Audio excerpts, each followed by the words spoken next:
All right, Neil, let the rivalry begin. As Maryland coach Randy Edsall says, I mean, Maryland comes in and pulls a lot of nonsense, not shaking hands at the beginning of the game. We thought this was probably going to be an interesting day from that point on, and that's really how it turned out. Yeah, I mean, let's deal with that first. I mean, I thought that was totally classless, real disappointed in Randy Edsall, because now he said he did apologize right away, and I'm not sure what message. He said that was not choreographed, so I guess it was not his idea, but it totally disrespected him and Maryland.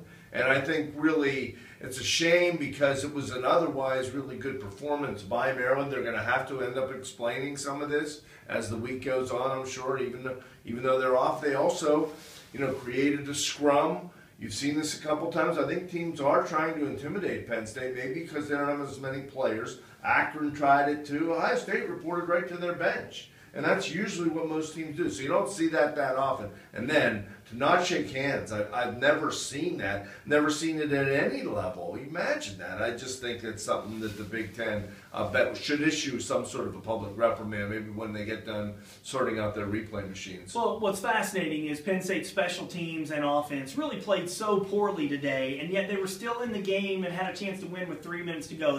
I cannot applaud the defense enough.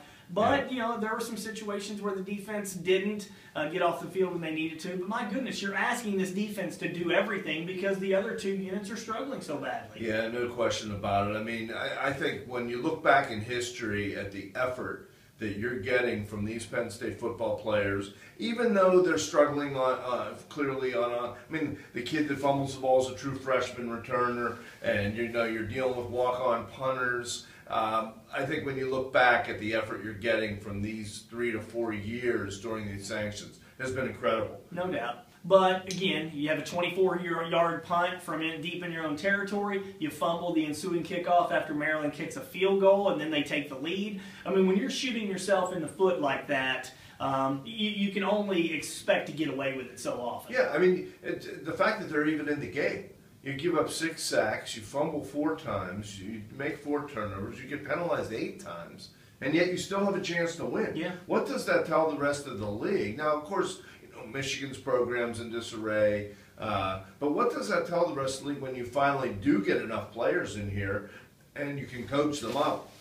I think, I think the future looks bright. The present doesn't look so bright. Well, a lot of people are wondering about Christian Hackenberg and his relationship with some of the coaches. I asked him point blank about that with Ricky Ronnie and John Donovan. He said that he trusts those guys with his life. He says that he gets along with them great. The frustration that they show is just all of their competitive spirit. And, I mean, sure, if you've ever played sports, you know that kind of frustration can come out. But at least what he said was he doesn't have issues with the way the system, the situations the system is putting him in. I mean, we have to take him at his word, but clearly the kid is frustrated. Well, he's saying all the right things, but he's also in the Wildcat spread out as a receiver 3 straight times in the red zone. After he's already getting hit all day. I mean, that's just more shots for the defense to take on. I mean, I question that. I think it's probably more so than this video tonight, but I mean, it's mean to me that maybe James Franklin's more comfortable coaching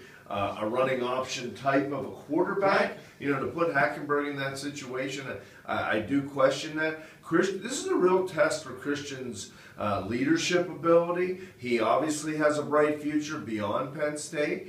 It's not always going to go his way when you get to the next level. So this is a real test. But his body language isn't real good right now when he comes off the field. But he's a fiery competitor. He and O'Brien had gotten into it a few times. And there's nothing wrong with that. That's perfectly fine in competitive sports. But again, the bottom line is the offense is not doing its job. The special teams are not doing its job outside of Sam Ficken, who was tremendous today. So there's the asterisk anytime we mention special teams.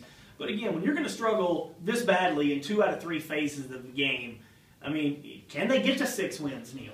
Oh, it's debatable. I mean, I think this was one they really needed to have. You've lost 4 in a row now. Everybody on the schedule is circling you. They think Indiana, I'm sure, thinks this is the